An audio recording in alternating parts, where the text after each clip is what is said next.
Hallelujah, hallelujah. കരങ്ങൾ ഉയർത്തി. Hallelujah, hallelujah. ഈശോയെ നന്ദി. ഹല്ലേലൂയ. സ്നേഹമുള്ള സഹോദരങ്ങളെ, ഈ രാത്രിയിൽ കർത്താവിനോട് ചേർന്ന് നിന്ന് പ്രാർത്ഥിക്കുവാനായിട്ട് നമ്മൾ കടന്നു വന്നിരിക്കുകയാണല്ലോ. നമ്മൾ യാഗരണ പ്രാർത്ഥന കേൾക്കുന്നുണ്ട്, പോകുന്നുമുണ്ട്. ഞാൻ പലപ്പോഴും ചിന്തിച്ച് നോക്കിയിട്ടുണ്ടായിരുന്നു, എവിടെ എൻ്റെ അടിസ്ഥാനം കിടക്കുക? ബൈബിൾ വല്ലയിടത്തും ഈ ജാഗരണ പ്രാർത്ഥനയെ പറ്റി വല്ലയിടത്തും പറഞ്ഞിട്ടുണ്ടോ? ഉണ്ടോ? എവിടെയെങ്കിലും പറഞ്ഞതായി എനിക്ക് ഓർമ്മയുണ്ടോ? എവിടെ നിന്നാണ് ഇതിൻ്റെ ഉത്ഭവം? അങ്ങനെ ഞാൻ സംശയിച്ചിരിക്കുമ്പോൾ ഞാൻ ബൈബിൾ തുറന്നപ്പോൾ എനിക്ക് കിട്ടിയ വചനം ഇതാണ്. എവിടെ നിന്നാണ് ഈ യാഗരണ പ്രാർത്ഥന തുടക്കം? എന്തിനാണ് യാഗരണ പ്രാർത്ഥന തുടങ്ങിയത്? അത് പുറപ്പാടിൻ്റെ പുസ്തകത്തിൽ മുതലുള്ളതാണ്. പുറപ്പാടിൻ്റെ പുസ്തകം 12-ാം അധ്യായം 42-ാമത്തെ വചനത്തിൽ അതിന് ഉത്തരവുണ്ട്. അവർ ഈജിപ്തിൽ നിന്നും പുറത്തു കൊണ്ടുവരുവാൻ വേണ്ടി, അവരെ ഈജിപ്തിൽ നിന്ന് പുറത്തു കൊണ്ടുവരുവാൻ വേണ്ടി കർത്താവ് ജാഗ്രതയായി പ്രവർത്തിച്ച രാത്രിയാണത്.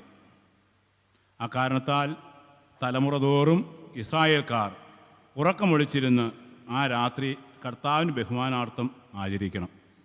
Praise Lord. Hallelujah, hallelujah. ഇപ്പോൾ യാഗരണ പ്രാർത്ഥന തുടങ്ങിയ എവിടെ വെച്ചാണ്? ഈജിപ്തിൽ തുടങ്ങിയതാണ്. എന്തിനാണ്? അടിമത്തിൽ നിന്നും അവർ വിമോചിതരായ ആ ദിവസത്തെ ഓർത്തുകൊണ്ട് കർത്താവിന് നന്ദി പറയുവാനായിട്ട് ഇസ്രായേൽ ജനതയോട് മോശ കൊടുത്ത നിയമമായിരുന്നു അത്. നിങ്ങൾ ആ ദിവസം വരുമ്പോൾ എല്ലാ ആണ്ടും ആ ദിവസം രാത്രി പ്രാർത്ഥനയിൽ ചെലവഴിക്കണം. Praise Lord, hallelujah. അപ്പോൾ ആരെങ്കിലും നമ്മോട് ചോദിച്ചു കഴിഞ്ഞാൽ നമുക്ക് ഉത്തരം വേണ്ടേ? എവിടെ നിങ്ങൾ ഈ രാത്രി പോകുന്നുണ്ടല്ലോ, പ്രാർത്ഥിക്കുന്നുണ്ടല്ലോ, എവിടെയാണ് നിങ്ങളുടെ ബൈബിളിൻ്റെ അടിസ്ഥാനം എന്ന് ചോദിച്ചാൽ പറയാൻ നമുക്ക് ഉത്തരം വേണം. അതാണ് പുറപ്പാടിൻ്റെ പുസ്തകം 12-ാം അധ്യായം 42-ാം വചനത്തിലാണ് ഇതിൻ്റെ തുടക്കം. ഇസ്രായേൽ ജനത തുടങ്ങിയതാണിത്. എന്തിനാണ് അവർ തുടങ്ങിയത്? തങ്ങൾക്ക് ദൈവം നൽകിയ അനുഗ്രഹത്തെയോട് ദൈവത്തിന് നന്ദി പറയുവാൻ. ഈജിപ്തിൻ്റെ അടിമത്തിൽ നിന്നും തങ്ങൾ രക്ഷിതരായ രാത്രിയാണത്. ആ രാത്രി ഓർമ്മ പുതുക്കുവാനായി ആണ്ടുതോറും ഈ ദിവസം ആചരിക്കുവാനുള്ള നിയമം അനുസരിച്ച് അത് ഉറക്കമുളച്ചിരുന്ന് ദൈവത്തിന് ആരാധനയും സ്തുതിയും അർപ്പിച്ചിരുന്നു എന്ന് നമ്മൾ ഓർപ്പിക്കുക. Praise Lord, hallelujah, hallelujah, hallelujah. പ്രിയമുള്ളവരെ, ഈ രാത്രിയിൽ ഈശോയുടെ തിരുസന്നിധിയിൽ ഇരുന്നു കൊണ്ട് ഈശോയിൽ വിളങ്ങി ശോഭിച്ചിരുന്ന ഒരു സുഹൃതം നമ്മുടെ ജീവിതത്തിൽ പ്രാവർത്തികമാക്കുവാനായിട്ട് നമ്മൾ പ്രാർത്ഥിക്കുകയാണ്. അത് നമ്മുടെ എല്ലാ പ്രശ്നങ്ങൾക്കും പരിഹാരമാണ് എന്ന് കർത്താവ് ഓർമ്മിപ്പിക്കുന്നുണ്ട്. അത് മത്തായിയുടെ സുവിശേഷം 11-ാം അധ്യായത്തിലാണ്. മത്തായിയുടെ സുവിശേഷം 11-ാം അധ്യായം 28-ഉം 29-ഉം വചനങ്ങൾ. ഇവിടെ കർത്താവ് ഇപ്രകാരം നമ്മെ ഓർപ്പിക്കുന്നു: അധ്വാനിക്കുന്നവരും ഭാരം വഹിക്കുന്നവരുമായ നിങ്ങളെല്ലാവരും എൻ്റെ അടുക്കൽ വരുവിൻ, ഞാൻ നിങ്ങളെ ആശ്വസിപ്പിക്കാം. ഞാൻ ശാന്തശീലനും വിനീത ഹൃദയനുമാകയാൽ എൻ്റെ മുഖം വഹിക്കുകയും എന്നിൽ നിന്ന് പഠിക്കുകയും ചെയ്യുവിൻ, അപ്പോൾ നിങ്ങൾക്ക് ആശ്വാസം ലഭിക്കും. Praise Lord, hallelujah, hallelujah. നിങ്ങൾക്ക് ആശ്വാസം ലഭിക്കുവാനായി നിങ്ങൾ എന്ത് ചെയ്യണം? അധ്വാനിക്കുകയും ഭാരം വഹിക്കുകയും ചെയ്ത് നിങ്ങളെ കർത്താവ് വിളിക്കുക, മക്കളെ ഞാൻ നിങ്ങളെ ആശ്വസിപ്പിക്കാം. എങ്ങനെയാണ് കർത്താവ് ആശ്വസിപ്പിക്കുക? കർത്താവ് പറയാം, എൻ്റെ സുഹൃതങ്ങൾ, എന്നെ വിളങ്ങി ശോഭിച്ച സുഹൃതങ്ങൾ നിങ്ങൾ സ്വീകരിക്കുക. എന്താണത്? 2 കാര്യങ്ങളാണ് ഈശോ തന്നിൽ നിന്ന് പഠിക്കുവാൻ നമ്മൾ ആവശ്യപ്പെട്ടിരിക്കുന്നത്. എന്തൊക്കെയാണത്? ശാന്തശീലതയും എളിമയും. Praise Lord, hallelujah, hallelujah. ശാന്തത, എളിമ. ഈ 2 സുഗതങ്ങൾ നിങ്ങളുടെ ജീവിതത്തിൽ നിങ്ങൾ അഭ്യസിച്ചു കഴിഞ്ഞാൽ നിങ്ങളുടെ എല്ലാ പ്രശ്നങ്ങളെയും പരിഹരിക്കുവാനായിട്ട് സാധിക്കുമെന്ന് കർത്താവ് നമ്മെ ഓർപ്പിക്കുക. Praise Lord, hallelujah, hallelujah. അതുകൊണ്ട് ഈ രാത്രി അല്പസമയം കർത്താവിനോട് ചേർന്നിരുന്നു കൊണ്ട് കർത്താവ് വിളങ്ങി ശോഭിച്ചത് ഒരു സുഹൃതത്തെപ്പറ്റി നമ്മൾ ധ്യാനിക്കുകയാണ്. നമ്മൾ പല പ്രാവശ്യം കേട്ടിട്ടുള്ളതാണത്. അതിതാണ് ശാന്തശീലത, അഥവാ കർത്താവിൻ്റെ ക്ഷമിക്കുന്ന സ്നേഹം. ഇതാണ് ഈ രാത്രി നമ്മുടെ ചിന്താവിഷയം. പ്രിയമുള്ളവരെ, പലപ്പോഴും 100 പ്രശ്നങ്ങൾ നമ്മളെ അലട്ടിക്കൊണ്ടിരിക്കുന്നുണ്ട്. രോഗങ്ങൾ, കഷ്ടപ്പാടുകൾ, ദുഃഖദുരിതങ്ങൾ, സാമ്പത്തിക തകർച്ചകളെല്ലാം ഓരോ ദിവസവും നമ്മെ വേട്ടയാടിക്കൊണ്ടിരിക്കുകയാണ്. അപ്പോഴെല്ലാം നമുക്ക് ദൈവത്തോട് ചോദിക്കുന്ന ചോദ്യമുണ്ട്, എന്തുകൊണ്ട് എനിക്കിങ്ങനെ സംഭവിച്ചു? എന്തുകൊണ്ട് എനിക്ക് ദൈവകൃപ നഷ്ടപ്പെട്ടു പോകുന്നു? എന്തുകൊണ്ട് എനിക്ക് ഐശ്വര്യമില്ല? ഈ ഐശ്വര്യം പുനഃസ്ഥാപിക്കാൻ എന്ത് ചെയ്യണം? കർത്താവ് പറയുകയാണ്, എന്നിൽ ശോഭിച്ചിരുന്ന ഈ സുഗതം നീ സ്വീകരിക്കുക. എന്താണ്? ശാന്തശീലത, ക്ഷമിക്കുന്ന മനോഭാവം, മറ്റുള്ളവരോട് കരുണയോടെ പെരുമാറുന്ന ആ രീതി നീ സ്വീകരിച്ചാൽ നിനക്ക് സൗഖ്യം ലഭിക്കുമെന്നാണ് കർത്താവ് ഓർപ്പിക്കുക. എബ്രായ ലേഖനം 12, 14, 15 വചനങ്ങൾ. എല്ലാവരോടും സമാധാനത്തിൽ വർത്തിച്ച് വിശുദ്ധിക്ക് വേണ്ടി പരിശ്രമിക്കുവിൻ. വിശുദ്ധി കൂടാതെ ആർക്കും കർത്താവിനെ ദർശിക്കുവാൻ സാധിക്കുകയില്ല. ദൈവകൃപ ആർക്കും നഷ്ടപ്പെടാതിരിക്കാൻ ശ്രദ്ധിക്കുവിൻ.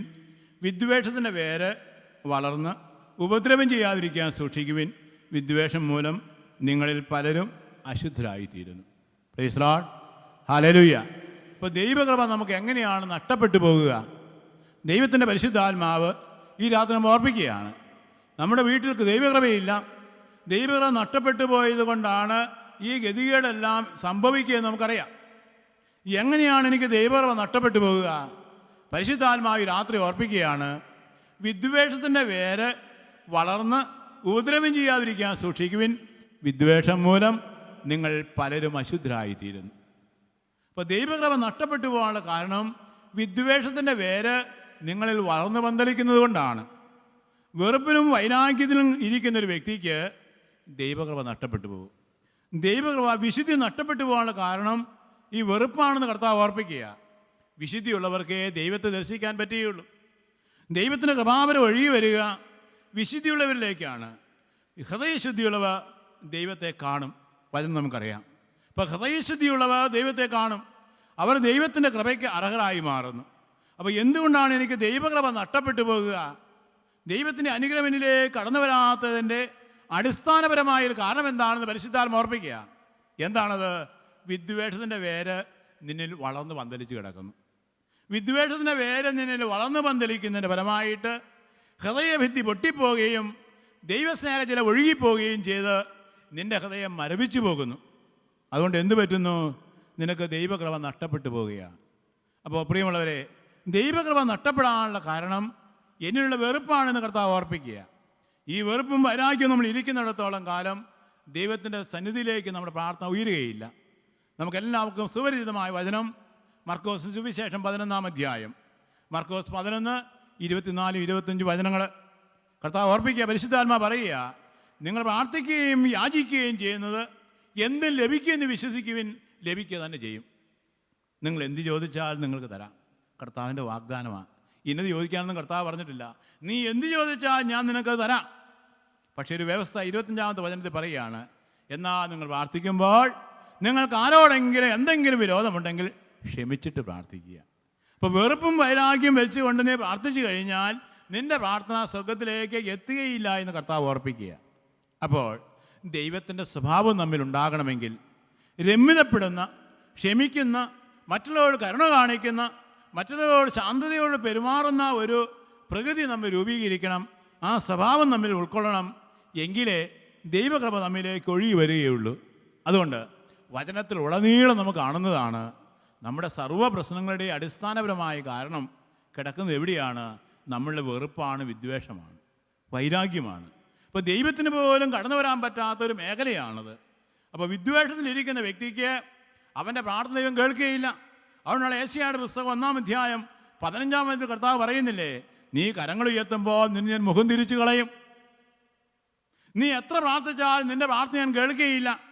കാരണം നിൻ്റെ കരങ്ങൾ രക്തപങ്കിലമാണ്. വിദ്വേഷവും വെറുപ്പും കണ്ട് നിൻ്റെ ഹൃദയം പങ്കിലമായത് കൊണ്ട് നീ എത്ര പ്രാർത്ഥിച്ചാൽ നിൻ്റെ പ്രാർത്ഥന ഞാൻ കേൾക്കുകയില്ല. പ്രിയമുള്ളവരെ, കർത്താവ് മുഖം തിരിക്കുന്ന ഒരേ ഒരു നിമിഷമേ ഉള്ളൂ. എപ്പോഴാ? നീ വേശ്യാവൃത്തി ചെയ്താൽ കർത്താവ് നിന്ന് മുഖം തിരിച്ചു കളയുകയില്ല. നീ ഭ്രൂണഹത്യ ചെയ്താൽ ദൈവം നിന്ന് മുഖം തിരിച്ചു കളയുകയില്ല. നീ കൊലപാതകം ചെയ്താൽ ദൈവം നിന്ന് മുഖം തിരിച്ചു കളയില്ല. നിന്നെ അനുകമ്പയോടെ നോക്കുകയുള്ളൂ. എന്നാൽ ദൈവം മുഖം തിരിച്ചു കളയും. എപ്പോഴാ? നീ വിദ്വേഷത്തിലും വൈരാഗ്യത്തിലും കഴിയുമ്പോൾ ദൈവം നിന്നെ മുഖം തിരിച്ചു കളയും. മറ്റൊരു വാക്കിൽ പറഞ്ഞാൽ പരിശുദ്ധാത്മാവ് പറന്നു പോകും. പരിശുദ്ധാത്മാവ് നിന്നെ വിട്ടുപോകും. നീ വിദ്വേഷത്തിൽ കഴിയുമ്പോൾ, വൈരാഗ്യത്തിൽ കഴിയുമ്പോൾ എന്ന് കർത്താവ് ഓർപ്പിക്കുക. അപ്പോൾ നമുക്ക് ദൈവകൃപ ലഭിക്കാത്തതിൻ്റെ, അഥവാ നമ്മുടെ കുടുംബം ഐശ്വര്യപൂർണ്ണമാകാത്തതിൻ്റെ, നമ്മുടെ എല്ലാ പ്രശ്നങ്ങളുടെയും അടിസ്ഥാനപരമായ ഒരു കാരണം നമ്മിലുള്ള വെറുപ്പ്, വിദ്വേഷം, ശത്രുതാ മനോഭാവമാണെന്ന് കർത്താവ് ഓർപ്പിക്കുക. അതുകൊണ്ടാണ് കർത്താവ് പറഞ്ഞത്, നിങ്ങളുടെ ഹൃദയം ആശ്വാസം കണ്ടെത്തണമെങ്കിൽ, നിങ്ങളുടെ പ്രശ്നങ്ങൾക്ക് ഉത്തരമായി തീരണമെങ്കിൽ എൻ്റെ അടുക്കൽ വന്ന് എൻ്റെ ഈ ശീലം നിങ്ങൾ സ്വീകരിക്കുക. ശാന്തത, ആ ക്ഷമിക്കുന്ന മനോഭാവം സ്വീകരിക്കാൻ കർത്താവ് ഓർപ്പിക്കുക. വചനത്തിലുടനീളം നാം കാണുന്നതാണല്ലോ. ലേവ്യരുടെ പുസ്തകം 19-ാം അധ്യായം 17-18 തിരുവചനങ്ങൾ. ലേവ്യർ 19, 17, 18 വചനങ്ങളിൽ പരിശുദ്ധാത്മാവ് ഇപ്രകാരം പറയുന്നുണ്ട്: ഞാൻ നിൻ്റെ ദൈവമായ കർത്താവാണ്. നിൻ്റെ സഹോദരനെ ഹൃദയം കൊണ്ട് പോലും നീ വെറുക്കരുത്. നിൻ്റെ സഹോദരനെ ഹൃദയത്തിൽ പോലും നീ വെറുക്കരുത്. ഹൃദയത്തിൽ പോലും വെറുപ്പിൻ്റെ മനോഭാവം നീ വച്ചുകൊണ്ടിരിക്കരുതെന്ന് ഇതാ പരിശുദ്ധാത്മാവ് ഓർപ്പിക്കുക. ഇനി പുതിയ നിയമത്തിലേക്ക് കടന്നു വരിക. കർത്താവിൻ്റെ വചനം നമുക്ക് സുപരിചിതമാണല്ലോ. മത്തായിയുടെ സുവിശേഷം 5-ാം അധ്യായത്തിൽ കർത്താവ് നമ്മളെ ഓർപ്പിക്കുന്നു. 5-ാം അധ്യായം 23-ാം വചനം: നീ ബലിപീഠത്തിൽ കാഴ്ചയർപ്പിക്കുമ്പോൾ നിന്റെ സഹോദരന് നിന്നോട് എന്തെങ്കിലും വിരോധമുണ്ട് എന്ന് അവിടെ വെച്ച് ഓർത്താൽ, കാഴ്ച വസ്തു അവിടെ ബലിപീഠത്തിൽ വെച്ചിട്ട് നീ പോയി നിൻ്റെ സഹോദരൻ രമ്യതപ്പെടുക, എന്നിട്ട് ഒന്ന് ബലിയർപ്പിക്കുക. അപ്പോൾ നിൻ്റെ സഹോദരൻ നിന്നോട് വിരോധമുണ്ടെങ്കിൽ, നിനക്ക് വിരോധമുണ്ടെന്ന് നല്ല കർത്താവ് പറയുക, നിനക്ക് വിരോധമുണ്ടെന്ന് നീ തീർക്കണം. പക്ഷേ അതിനേക്കാൾ ഒരു ഡിഗ്രി കൂടി കൂട്ടി കർത്താവ് പറയുക, നിൻ്റെ സഹോദരന് നിന്നോട് എന്തെങ്കിലും വിരോധമുണ്ടെങ്കിൽ, നിൻ്റെ സഹോദരനോട് ശത്രുതയുണ്ടെന്ന് നിനക്ക് തോന്നിയാൽ, നീ എന്തു ചെയ്യണം? ബലി അർപ്പിക്കരുത്, കാഴ്ച വസ്തുക്കൾ സമർപ്പിക്കരുത്. എന്തു ചെയ്യണം? അവയെല്ലാം വെച്ചിട്ട് നീ പോയി നിൻ്റെ സഹോദരനുമായി രമ്യതപ്പെടുക. അപ്പോൾ നിൻ്റെ ബലി ഞാൻ പ്രസാദിക്കാം. പ്രിയമുള്ളവരെ, അപ്പോൾ രമ്യപ്പെടുവാനായിട്ട് കർത്താവ് ആവശ്യപ്പെടുക. ശത്രുത വെച്ചുകൊണ്ട്, ശത്രുതാ മനോഭാവം വെച്ചുകൊണ്ട്, വെറുപ്പ് വെച്ചുകൊണ്ട്, വിദ്വേഷം വെച്ചുകൊണ്ട് നാം പ്രാർത്ഥിച്ചാൽ, ബലിയർപ്പിക്കാൻ പോയാൽ കർത്താവ് നമ്മുടെ ബലി സ്വീകരിക്കില്ലെന്ന് കർത്താവ് ഓർപ്പിക്കുക. അതുകൊണ്ട് രമ്യതയുള്ളൊരു ഹൃദയം, ശാന്തമായി മറ്റുള്ളവർ പെരുമാറുന്ന ഹൃദയം ഉടമകളായി നമ്മൾ മാറണം. എങ്കിലേ ദൈവത്തിൻ്റെ പരിശുദ്ധാത്മാവ് നമ്മിലേക്ക് ഇറങ്ങി വന്ന് ദൈവ സ്വഭാവം കൊണ്ട് നമ്മെ നിറയ്ക്കുമെന്ന് പരിശുദ്ധാത്മാവ് ഓർപ്പിക്കുക. Praise the Lord. Hallelujah, hallelujah, hallelujah. അപ്പോൾ ക്ഷമിക്കുന്ന സ്നേഹം എൻ്റെ ജീവിതത്തിൽ ഞാൻ പ്രാവർത്തികമാക്കണം. ഇനി ക്ഷമിക്കുന്ന സ്നേഹം ഈ രമ്യതയോടെ പെരുമാറിയാൽ, ശാന്തശീലത അഭ്യസിച്ചാൽ എന്താ നമുക്ക് കിട്ടുന്ന ഗുണം? ഗുണം തേടി പോകുന്നവരാണല്ലോ. ഈ നൈറ്റ് വിജൻ ഇവിടെ വന്നു, വീട്ടിൽ ചെല്ലുമ്പോൾ ചോദിക്കും, നിങ്ങളോട് എന്താ ചോദിക്കുക? പോയിട്ട് എന്ത് കിട്ടിയടാ? എന്ത് കിട്ടിയില്ലേ? രാത്രി പോയി ഉറക്കം വിളിച്ചിട്ട് നിനക്ക് എന്താ കിട്ടിയത്? അതെ, നഷ്ടക്കച്ചവടം നമ്മൾ ആരും പോകാറില്ല, ലാഭക്കച്ചവടത്തിന് മാത്രമേ പോകാറുള്ളൂ അല്ലേ? അപ്പോൾ ഈ നൈറ്റ് വിജനിൽ വന്നിട്ട് എന്ത് നിനക്ക് കിട്ടി, എന്ത് നിനക്ക് കിട്ടിയ മനുഷ്യൻ്റെ ചോദ്യമായത്. അപ്പോൾ നമുക്ക് ക്ഷമിച്ചു കഴിഞ്ഞാൽ, അഥവാ കരുണയോടെ പെരുമാറിക്കഴിഞ്ഞാൽ, യേശുവിൻ്റെ ശാന്തശീലത അഭ്യസിച്ചു കഴിഞ്ഞാൽ എന്താ ഗുണം?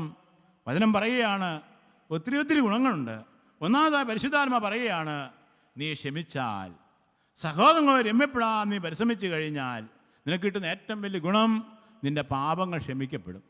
നിൻ്റെ നിരവധിയായ പാപങ്ങൾ ദൈവം കരുണയോടെ ക്ഷമിക്കുമെന്ന് ഓർപ്പിക്കുക.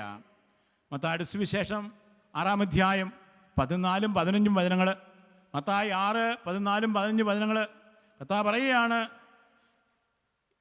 നിങ്ങൾ നിങ്ങളുടെ സഹോദരങ്ങൾ ക്ഷമിക്കുന്നെങ്കിൽ എൻ്റെ സ്വർഗസ്ഥനായ പിതാവ് നിങ്ങളുടെ പാപങ്ങൾ നിങ്ങളോട് ക്ഷമിക്കും. നിങ്ങളുടെ സഹോദരങ്ങൾ ക്ഷമിക്കുന്നില്ലെങ്കിൽ എൻ്റെ സ്വർഗസ്ഥനായ പിതാവ് നിങ്ങളുടെ പാപങ്ങൾ നിങ്ങളോടും ക്ഷമിക്കയില്ല. അപ്പോൾ കർത്താവ് പറയുകയാണ്, നിൻ്റെ നിരവധിയായ പാപങ്ങൾ ഞാൻ എടുത്തു മാറ്റണമെങ്കിൽ, നിന്നോട് ഞാൻ കരുണ കാണിക്കണമെങ്കിൽ, നീ നിൻ്റെ സഹോദരൻ്റെ പാപങ്ങൾ ക്ഷമിക്കണം, അവനുമായി രമ്യതപ്പെടണം. എങ്കിലേ കർത്താവ് പാപം ക്ഷമിക്കുകയുള്ളൂ. അപ്പോൾ പാപമോചനം ലഭിക്കണമെങ്കിൽ, നിരവധിയായ ആത്മീയ മുറിവിൽ നിന്ന് എനിക്ക് സൗഖ്യം ലഭിക്കണമെങ്കിൽ, ഞാൻ എൻ്റെ സഹോദരനും സഹോദരിയുമായി രമ്യതപ്പെടുവാനായിട്ട് കർത്താവ് ആവശ്യപ്പെടുക. രമ്യതപ്പെടാത്ത ഒരു വ്യക്തിക്ക് പാപമോചനം ലഭിക്കുകയില്ല എന്ന് കർത്താവ് ഓർപ്പിക്കുന്നു. അതോടൊപ്പം തന്നെ ക്ഷമിച്ചു കഴിഞ്ഞാൽ കിട്ടുന്ന മറ്റൊരു ഗുണമാണ്, ആന്തരികമായ സൗഖ്യം നമുക്ക് ലഭിക്കും. നമ്മുടെ മനസ്സിൻ്റെ ഭാരങ്ങൾ, ഉത്കണ്ഠകൾ, ഭീതികൾ, ഭയമെല്ലാം നമുക്ക് വിട്ടുമാറി ദൈവപുത്രൻ്റെ ആ ഹൃദയം നമുക്ക് ലഭിക്കും. യേശുവിൻ്റെ ഹൃദയം നമുക്ക് ലഭിക്കുമെന്നാണല്ലോ കർത്താവ് ഓർപ്പിക്കുക. മത്തായിയുടെ സുവിശേഷം 5-ാം അധ്യായം 44-45 വചനങ്ങൾ. കർത്താവ് പറയുകയാണ്, ശത്രുവിനെ സ്നേഹിക്കുവിൻ, ദ്വേഷിക്കുന്നവർക്ക് വേണ്ടി പ്രാർത്ഥിക്കുവിൻ. അങ്ങനെ നിങ്ങൾ നിങ്ങളുടെ സ്വർഗസ്ഥനായ പിതാവിൻ്റെ മക്കളായി തീരട്ടെ. നിങ്ങൾ സ്വർഗസ്ഥനായ പിതാവിൻ്റെ മകനും മകളുമായി മാറണം. എങ്ങനെ നീ സ്വർഗസ്ഥനായ പിതാവിൻ്റെ മകനും മകളുമായി തീരുക? എങ്ങനെയാണ്? നിൻ്റെ ശത്രുവിനെ സ്നേഹിക്കുമ്പോൾ, ദ്വേഷിക്കുന്നവർക്ക് വേണ്ടി പ്രാർത്ഥിക്കുമ്പോൾ, അവരെ അനുഗ്രഹിക്കുമ്പോൾ നീ ദൈവപിതാവിൻ്റെ മകനും മകളുമായി തീരും. പ്രിയമുള്ളവരെ, ദൈവപിതാവിൻ്റെ മകനും മകളുമായി തീരുവാൻ നമുക്ക് സാധിക്കുക നമ്മൾ രമ്യതപ്പെടുമ്പോഴാണ്. ക്ഷമിക്കുമ്പോൾ മറ്റൊരു ക്രിസ്തുവായി തീരും. അതുകൊണ്ടാണല്ലോ യോഹന്നാൻ്റെ 1-ാം ലേഖനം 3-ാം അധ്യായം 14-ാം വചനത്തിൽ പറയുക, 1 യോഹന്നാൻ 3:14, സഹോദരനെ സ്നേഹിക്കുന്നത് കൊണ്ട് നിങ്ങൾ മരണത്തിൻ ജീവനിലേക്ക് കടക്കുന്നു. Praise Lord, hallelujah. ഇപ്പോൾ സഹോദരനുമായി രമ്യതപ്പെടുമ്പോൾ, അവനുമായി ഐക്യത്തിൽ കഴിയുമ്പോൾ, അവനുമായി വിരോധമില്ലാത്തൊരു ഹൃദയത്തോടെ കഴിയുമ്പോൾ, അവനുമായി ശാന്തത കഴിയുമ്പോൾ നീ എന്ത് സംഭവിക്കുന്നു? മരണത്തിൻ ജീവനിലേക്ക് കടക്കുന്നു. യോഹന്നാൻ്റെ ഭാഷയിൽ മരണം എന്ന് പറയുന്ന പിശാചാണ്, ജീവൻ എന്ന് പറയുന്നത് യേശുക്രിസ്തുവാണ്. അപ്പോൾ നീ ക്ഷമിച്ചു കഴിയുമ്പോൾ ആരായിത്തീരും? മറ്റൊരു ക്രിസ്തുവായിത്തീരും. ക്രിസ്തുവിൻ്റെ ആ ഹൃദയം നിന്നിലേക്ക് കടന്നു വരുന്നു. നീ മറ്റൊരു ക്രിസ്തുവായിത്തീരുന്നു. ദൈവത്തിൻ്റെ മകനും മകളുമാക്കി തീർന്നു. അപ്പോൾ ദൈവമകനും മകളുമാക്കി നമ്മളെ മാറ്റുന്ന അതിവിഷ്ടമായ സുഗതമാണ് ക്ഷമിക്കുന്ന സ്നേഹം അഥവാ ശാന്തതയുള്ള ഹൃദയം എന്ന് പരിശുദ്ധാത്മാവ് ഓർപ്പിക്കുക. ക്ഷമിക്കുന്നില്ലെങ്കിലോ? നീ ക്ഷമിക്കുന്നില്ലെങ്കിൽ നിനക്ക് എന്ത് സംഭവിക്കും? യോഹന്നാൻ്റെ 1-ാം ലേഖനം 3-ാം അധ്യായം 8 മുതൽ 10 വരെ വചനങ്ങൾ പറയുകയാണ്, ക്ഷമിക്കാത്തവൻ പിശാചിൽ നിന്നുള്ളവനാണ്. ക്ഷമിക്കാത്തവൻ പിശാചിൽ നിന്നുള്ളവനാണ്. നീ സഹോദരനോട് ക്ഷമിക്കുന്നില്ലെങ്കിൽ നിന്നിൽ പിശാച് വന്ന് വസിക്കുന്നു. നീ പിശാചിൻ്റെ മകനും മകളുമായി തീരും. ക്ഷമിക്കുമ്പോഴോ നീ ദൈവമകനും മകളുമായി തീരും. ക്ഷമിക്കാതിരിക്കുമ്പോഴോ നീ പിശാചിൻ്റെ മകനും മകളുമായി തീരും. അപ്പോൾ നമ്മുടെ ഇടയിൽ കുട്ടിപ്പിശാചുകളുണ്ടോ എന്നറിയാനുള്ള വഴിയെന്താ? പിശാച് എന്നിലും നിങ്ങളിലുണ്ടോ എന്നറിയാൻ വഴിയെന്താ? എൻ്റെ അടുത്ത് ആരോടെങ്കിലും വിരോധത്തിലൊരു വ്യക്തി ഇരിക്കുന്നുണ്ടെങ്കിൽ ഓർക്ക് അവനെ സൂക്ഷിക്കണം. അവൻ പിശാചാ. പിശാചായാൽ പിശാചിൻ്റെ പണി അവൻ ചെയ്യിക്കും. നമുക്കറിയാമല്ലോ, വെറുപ്പിൽ കഴിഞ്ഞ സാവൂളിന് എന്താ സംഭവിച്ചത്? ദാവീദിനോട് വെറുപ്പ് തോന്നിയ സാവൂളിന് എന്ത് പറ്റി? സാമുവേലിൻ്റെ 1-ാം പുസ്തകം 18-ാം അധ്യായം 9-10 തിരുവാക്യങ്ങൾ. 1 സാമുവേൽ 18:9-10 വാക്യങ്ങൾ എന്ന പരിശുദ്ധാത്മ പറയുകയാണ്, എന്ത് സംഭവിച്ചു? ഒരു ദുരാത്മാവ് അവനിൽ ആവസിച്ചു. ഒരു ദുരാത്മാവ് സാവൂളിൽ ആവസിച്ചു. അതവനെ ഭ്രാന്തനെ പോലെ പുലമ്പിക്കൊണ്ട് നടക്കുവാൻ അവനെ വിട്ടുകൊടുത്തു. അവൻ മാനസിക രോഗിയായി തീരുക. നോക്കിയേ, ആന്തരിക സൗഖ്യം നഷ്ടപ്പെട്ട് പൈശാചിക ബാധ കൊണ്ടവൻ ഇതാ കൊട്ടാരത്തിൽ പാഞ്ഞു കിടക്കുക. പിന്നീട് എന്ത് സംഭവിക്കുന്നു? സാവൂളിന് രാജ്യകാര്യങ്ങളുടെ താല്പര്യം നഷ്ടപ്പെടുക. അഭിഷിക്തനായ മനുഷ്യൻ വിരോധം കൊണ്ട് നിറഞ്ഞപ്പോൾ ഭരിക്കാനുള്ള കൃപാവരം നഷ്ടപ്പെടുന്നു. വെളിപാടുകൾ കിട്ടാതായി പോകുന്നു. ദർശനങ്ങൾ ഇല്ലാതായി പോകുകയാണ്. അവസാനം എന്ത് സംഭവിക്കുന്നു? അവൻ മന്ത്രവാദിയുടെയും കുടോത്രക്കാരൻ്റെ പിന്നാലെ പോകുന്നു. അത് മാത്രമല്ല, സ്വന്തം വാളിൽ ചാടി അവൻ ആത്മഹത്യ ചെയ്യുന്നു. സ്വന്തം വാളിൽ ചാടി സാവൂൾ ആത്മഹത്യ ചെയ്യുന്നു. അവൻ്റെ കുടുംബം മുഴുവനും തകർന്ന് തരിപ്പണമാകുന്നു. സഹോദരങ്ങളെ ഓർക്കണം, വിദ്വേഷത്തിൻ്റെ ഭീകരത. വിദ്വേഷം നീ വെച്ചുകൊണ്ടിരിക്കുമ്പോൾ മറ്റൊരു പിശാചായി മാറും. ദൈവസ്വഭാവം നിനക്ക് നഷ്ടപ്പെട്ട് പിശാചിൻ്റെ പ്രവൃത്തിയിലേക്ക് അവൻ നിന്നെ കൂട്ടിക്കൊണ്ടു പോകും. അങ്ങനെ നീ ഒരു മാനസിക രോഗിയായി തീരുമെന്ന് പരിശുദ്ധാത്മ ഓർപ്പിക്കുക. Praise Lord, hallelujah, hallelujah, hallelujah. ഇനി 3-ാമത്തെ ഗുണം, നീ ക്ഷമിച്ചു കഴിഞ്ഞാൽ നിനക്ക് ലഭിക്കുന്ന വലിയൊരു കൃപാവരം നിന്നിലുള്ള രോഗങ്ങൾ വിട്ടുമാറും. ശാരീരികമായ അസ്വസ്ഥതകൾ നിന്ന് വിട്ടുമാറും. നിനക്ക് അത്ഭുതകരമായ രോഗസൗഖ്യം ലഭിക്കും. അതാണ് പരിശുദ്ധാത്മ ഓർപ്പിക്കുക. നീ ക്ഷമിച്ചു കഴിഞ്ഞാൽ നിനക്ക് രോഗശാന്തി ലഭിക്കും. ക്ഷമിക്കാത്തവനൊരിക്കലും രോഗശാന്തി ലഭിക്കുകയില്ല. നമുക്ക് പലപ്പോഴും രോഗശാന്തി കിട്ടാത്തതിൻ്റെ കാരണം നമ്മിൽ വെറുപ്പാണെന്ന് പരിശുദ്ധാത്മ ഓർപ്പിക്കുക. സുഭാഷിതം 14:30, സുഭാഷിതങ്ങൾ 14:30 പരിശുദ്ധാത്മാ പറയും, പ്രശാന്തമായ മനസ്സ് ആരോഗ്യദായകമാണ്. വെറുപ്പും വിദ്വേഷവും അസ്ഥികളെ തകർക്കുന്നു. അസൂയ അസ്ഥികളെ തകർക്കുന്നു. അസ്ഥികളെ തകർക്കുന്ന മാരക വിഷമാണ് വെറുപ്പ് എന്ന് പ്രിയമുള്ള സഹോദര സഹോദരൻ തിരിച്ചറിയണം. അസ്ഥികളെ തകർക്കുന്ന മാരകമായ വിഷം നമുക്കെല്ലാം പഠിച്ചിട്ടുണ്ട്. നമ്മളെല്ലാവരും പഠിച്ചിട്ടുണ്ട്. നമ്മുടെ ശരീരത്തിൽ ആരോഗ്യമുണ്ട്, ജീവനുണ്ട്. ഈ ജീവൻ നിലനിൽക്കാനുള്ള കാരണം എന്താ? നമ്മളുടെ രക്തമായില്ലേ? രക്തം വറ്റിപ്പോയാൽ മനുഷ്യൻ മരിച്ചു പോകും. ഈ രക്തം ഉൽപ്പാദിപ്പിക്കപ്പെടുന്നത് എവിടെയാണ്? ശരീരത്തിൽ എവിടെയാണ് രക്തം ഉൽപ്പാദിപ്പിക്കപ്പെടുക? എവിടെയാ? നമ്മൾ പഠിച്ചിട്ടുണ്ട്, മജ്ജയിലാണ് അല്ലേ? മജ്ജയിലാണ് രക്തം ഉൽപ്പാദിപ്പിക്കപ്പെടുക. ഈ മജ്ജ എവിടെയാ കുടികൊള്ളുക? അസ്ഥിക്കുള്ളിലാണ്. അസ്ഥി തകർന്നാൽ എന്ത് പറ്റും? മജ്ജ തകർന്നു പോകും. മജ്ജ തകർന്നാൽ രക്തോൽപാദനം നിന്നു പോകും. രക്തോൽപാദനം നിന്നു പോയാൽ മനുഷ്യൻ മരിച്ചു പോകും. ഓക്കെ, ദൈവാത്മാ പറഞ്ഞു വെച്ചിരിക്കുക, അസൂയയും കോപവും അസ്ഥികളെ തകർക്കും, വെറുപ്പ് നിന്റെ അസ്ഥികളെ തകർക്കുന്ന മാരകമായ വിഷമാണെന്ന് സഹോദര സഹോദരി ഈ രാത്രി നീ തിരിച്ചറിയണം. നമ്മുടെ പല രോഗങ്ങളുടെയും കാരണം നമ്മിൽ കുടികൊള്ളുന്ന വെറുപ്പാണെന്ന് ഓർക്കുക. വെറുപ്പ് നമ്മൾ കുടികൊള്ളുമ്പോൾ എന്ത് സംഭവിക്കുന്നു? എത്ര ശക്തിയേറി മരുന്ന് കഴിച്ചാലും അത് നമ്മൾ ഫലമണിയാതെ പോവുകയാണ്. മരുന്നിന് ശക്തിയില്ലാഞ്ഞിട്ടല്ല, മരുന്നിൻ്റെ ശക്തി അങ്ങ് ഡൈല്യൂട്ടായി പോവുകയാണ്. നമുക്കറിയാം, ശക്തിയേറെ വിഷമാണെങ്കിലും അതിൽ വെള്ളം ഒഴിച്ചു കഴിഞ്ഞാൽ ആ വെള്ളം കുടിച്ചാൽ പിന്നെ മനുഷ്യൻ മരിച്ച് ചാകുകയില്ല, അല്ലേ? എന്താ? ഡൈല്യൂട്ടായിപ്പോയി. അതെ, നമുക്ക് രോഗശാന്തി കിട്ടാത്തതിൻ്റെ കാരണം മരുന്നിന് ശക്തിയില്ലാത്തതുകൊണ്ടല്ല. ചിലപ്പോൾ ഡോക്ടർമാർ പറയാമല്ലോ നിങ്ങളോട്, സഹോദര സഹോദരി ഈ മരുന്ന് കഴിച്ചാൽ അതിൻ്റെ രോഗം മാറും. അനേകം സൗഖ്യം ലഭിച്ചുള്ള മരുന്നാണ്, പക്ഷെ നിന്നെ കഴിക്കുമ്പോൾ നിനക്ക് സൗഖ്യം ലഭിക്കുന്നില്ല. എന്താ കാരണം? ആ മരുന്നിൻ്റെ ശക്തി കെട്ടുപോകുന്നു. കാരണം എന്താ? വചനം പറയാണ്, വെറുപ്പ് നിന്നിലിരിക്കും. വെറുപ്പ് നിന്നിൽ ഇരുന്ന് കഴിഞ്ഞാൽ നിൻ്റെ ആ കഴിക്കുന്ന മരുന്നിൻ്റെ ശക്തി നഷ്ടപ്പെട്ടു പോകും, നീ രോഗിയായി മാറും. അതുകൊണ്ട് നിനക്ക് ഫലമില്ലാതായി തീരുന്നു. Price the Lord. Hallelujah, hallelujah. അപ്പോൾ രോഗശാന്തി നമുക്ക് ലഭിക്കാത്തതിൻ്റെ കാരണം നിന്നിലുള്ള വെറുപ്പാണ്. നിന്നിലെ വെറുപ്പ് നീ എടുത്തു മാറ്റുക. സഹോദരന്മാർ രമ്യതപ്പെടുക. ശാന്തതയോടെ പെരുമാറാണ്ട് പരിശ്രമിക്കുക. ശാന്തശീലനിൽ ആരോഗ്യം കുടികൊള്ളുന്നു. അവൻ്റെ മനസ്സിലും ശരീരത്തിലും ആത്മാവിലും ആരോഗ്യം കുടികൊള്ളും. അവനെ നശിപ്പിക്കാനായിട്ട് ഒരു രോഗാണുവിനും സാധിക്കുകയില്ല. യേശുവിൻ്റെ ശക്തി, യേശുവിന് എന്തെങ്കിലും രോഗമുള്ളതായിട്ട് നമ്മൾ ബൈബിൾ വായിച്ചിട്ടുണ്ടല്ലോ. ഈശോ രോഗമില്ലാത്തൊരു വ്യക്തിയായിരുന്നു. എന്തേ കാരണം? ഞാൻ പലപ്പോഴും ചിന്തിക്കുന്നു, എന്തുകൊണ്ടാണ് ഈശോയ്ക്ക് ഒരു രോഗം പോലും, ഒരു ജലദോഷം പോലും വന്നതായിട്ട് കാണുന്നില്ല. ഈശോ വല്ല പീഡകത്തിണയിലൊക്കെയാണ് കടന്നിരുന്നത്, അല്ലേ? എന്നിട്ട് പോലും തണുപ്പ് കാലത്ത് കടന്നിട്ടും പുള്ളിക്കാരന് രോഗം ഉണ്ടായില്ല. എന്തേ കാരണം? യേശുവിൻ്റെ ഓരോ തുള്ളി ചോരയിലും ആ പിതാവിൻ്റെ ശക്തി, ആ ശാന്തശീലത നിറഞ്ഞിരുന്നു.